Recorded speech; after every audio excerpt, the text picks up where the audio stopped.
Welcome to the day in history for May 8th. Today is the day that the first installment of Hans Christian Andersen's fairy tales is published. Now, this was published in Copenhagen, Denmark, and some of the stories you might recognize. Thumbelina, The Ugly Duckling, Emperor's New Clothes, The Little Mermaid. There's quite a few of them that you'll recognize, plus a ton that you've probably never heard of. So, the big idea for today is that stories change over time. And we've talked about this in the past as well. A story that might have sounded like one thing 200 years ago is now completely different today, especially if Disney gets a hold of it. Okay, so I'll let you write this down. Oops. Okay, so we are in Copenhagen, Denmark. We haven't really had too many days in history in Denmark, but that's where it is. Okay, let's go to the next one. Now, this is Hans Christian Andersen. Now, I didn't know too much about Hans Christian Andersen. I knew of him, but I hadn't really read anything about his life. So he was born in 1805 in a place called Odense, Denmark. This is actually the house that he was born at. It's pretty small. Now, one of the things that he struggled with as a child, and that his family struggled with, was that they were very poor.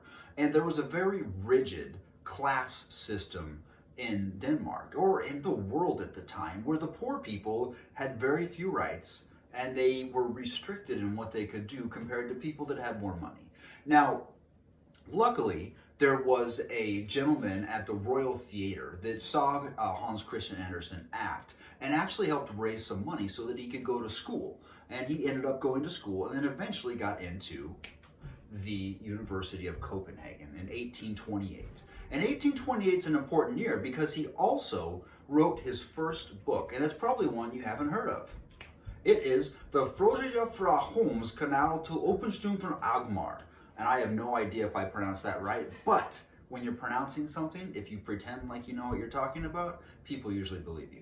So, what it actually means though, or the translation, is a walk from Holmes Canal to the east point of the island of Amager. Now, I really don't know anything about this story, but it's very different than his fairy tales. But it was written in such a way that it distinguished itself. It made itself different from a lot of the other literary or the other writing at the time, and people really liked it. And it was a success. Now, shortly after, he wrote this, and this is what we know him for: Wonderful Stories for Children. Now, if you Google Hans Christian Andersen list of children's stories, there is a giant list, like over 100 of them.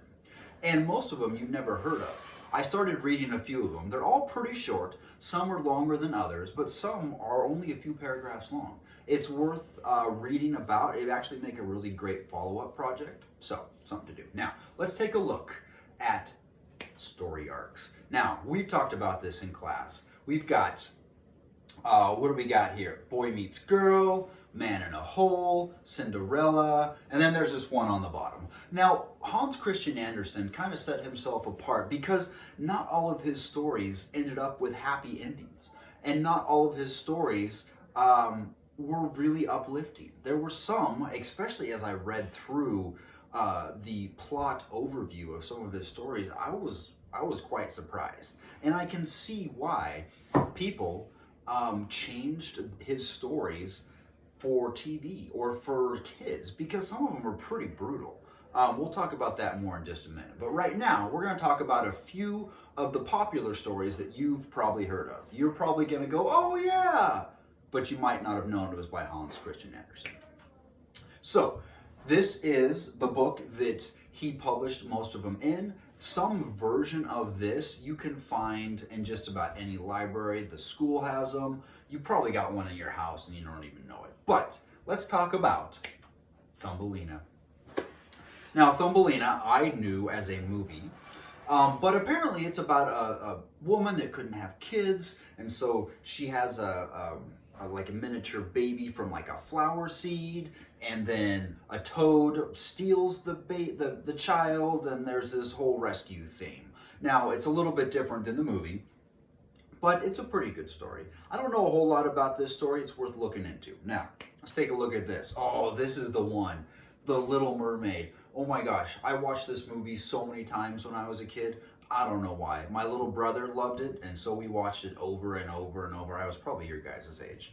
And come to realize that The Little Mermaid that Hans Christian Andersen wrote was very, very different. It did not end the same way it does in the movie. And I don't want to ruin it for you because I want you to actually read the Hans Christian Andersen one, or at least look at the plot overview. But it's pretty bad. It pretty much, The Little Mermaid agrees to live a life of pain by not being a mermaid anymore. She can't talk. She can only dance. The prince she falls in love with ends up falling in love with somebody else. She's asked to murder the prince so that she can become a mermaid again. She decides not to and jumps in the ocean. And I read the plot overview and I was like, dang, I can see why Disney did not do it just like Hans Christian Andersen did, because it would probably give kids nightmares. So now, The Princess and the Pea. This is a pretty funny story. Now this prince can't find a bride. He just can't find one. And then all of a sudden, this woman shows up at his castle covered in rain. And she says she's a prince, but the mom doesn't believe her. And so they put a pea under her bed. And they're like, well, if the princess can feel the pea under the bed, then she's actually a real princess, because that's how sensitive princesses are. Totally makes sense, right? No. But that's the story. She does notice the pea, and she's a princess. Yay! Okay, next one. The Snow Queen. This one's actually quite a long story, multiple chapters. And it starts out with a goblin, or maybe it's a troll. A troll king has this special mirror that shows people the worst in everything. And they travel around the world showing people and thinking it's funny for their reactions about all these horrible things the mirror is showing them. And then one day they decide to take that mirror all the way up to heaven so they can show God and the angels all the horrible things. But as they go up, they can't hold on to it anymore. And the mirror falls to the ground and it shatters, and the little girl gets cut by the mirror, and other things happen. So, very interesting story. I'd suggest taking a look at it. It's one of his popular ones. Now, The Ugly Duckling. Who has not read The Ugly Duckling? It's such a good story. Have you read it? You've read it? You read it? Yeah. And the story follows pretty closely to what the modern versions are.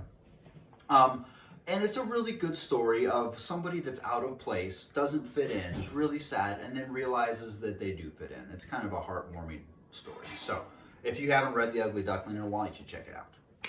And one of my favorites, The Emperor's New Clothes. Yes, this one is about two con men. Con men are people that trick people out of money and stuff. But they show up and they try and sell the emperor these new clothes that only people that are not stupid can see them. And so, of course, nobody's going to admit they can't see the clothes, because then they're admitting they're stupid, right? And so the emperor walks around naked through a parade, and everyone's just like, ooh, look at his new clothes, I'm not stupid, right? No. And then a little kid goes, look, the emperor's naked. See, the little kid didn't care. The little kid didn't know. The little kid just looks up and sees a naked emperor. And so everyone's like, oh yeah, he is naked. And then the emperor just keeps walking. But it's a really good story because it shows that people can be fooled and then not admit it. So, now, Hans Christian Andersen, very interesting author. I would highly suggest you read some of his stories.